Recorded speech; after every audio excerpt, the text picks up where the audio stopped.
Hi, I'm Jacob Hornberger, Libertarian candidate for president.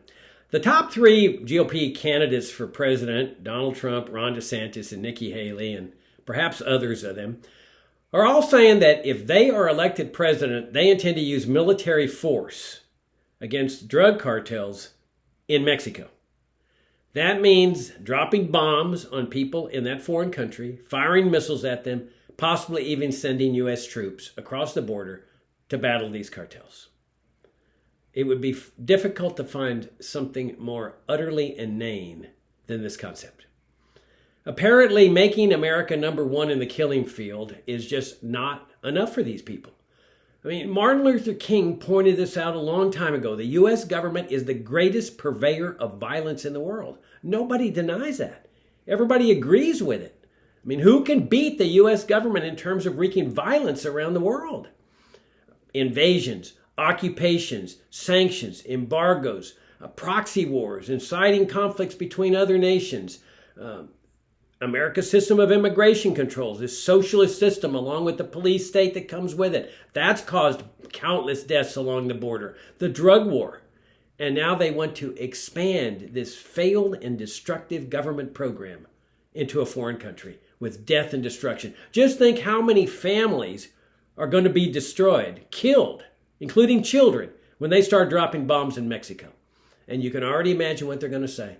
Oh, well, this is war, and there's just collateral damage. Those children and those families just happen to be at the wrong place at the wrong time. We're so sorry. Let us offer $1,000 in compensation to them, and then they continue dropping more bombs. And then what about the people that live on the borderlands? You think they're going to be safe from all this? I'm talking about on the American side, people in Brownsville, McAllen, Laredo, Eagle Pass, Del Rio, El Paso, and all along the border. They're going to be now subject to cross-border raids by Mexican cartel leaders or other Mexicans that are outraged over what the U.S. government is doing with its military prowess in this foreign country. And now you're going to see more death and destruction, and then a greater expansion. And we also ought to keep in mind that while we call it a drug war, this is what Hailey and Trump and DeSantis and the others just do not understand. It's called a drug war, but it really is just a criminal offense.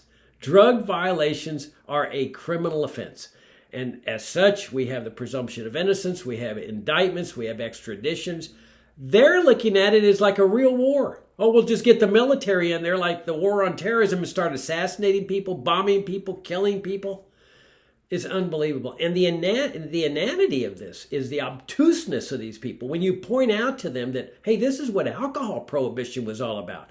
It was the prohibition that gave rise to Al Capone and the violence and the alcohol cartels.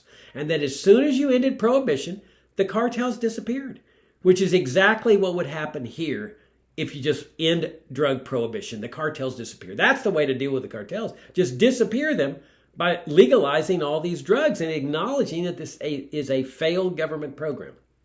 But you know why they're so obtuse on this concept? Because you've got this huge drug war bureaucracy in this country. And that's what this is all about. It's about money as well as power. You've got federal judges that are depending on their nice, generous little salaries. A lot of them are putting the kids through college. Same thing with the federal prosecutors. The law clerks, the DEA agents, the secretaries, the receptionists. It's a huge bureaucracy, and a lot of them on the take. Let's be honest. A lot of them are taking bribes. And so this is what this is all about. This huge bureaucracy that would disappear. They know it if you ended drug prohibition, which is exactly what we should do. It's up to us, to us Americans, to bring an end to this deadly and destructive inanity. I'm Jacob Hornberger, Libertarian candidate for president. My campaign website is jacobforliberty.com.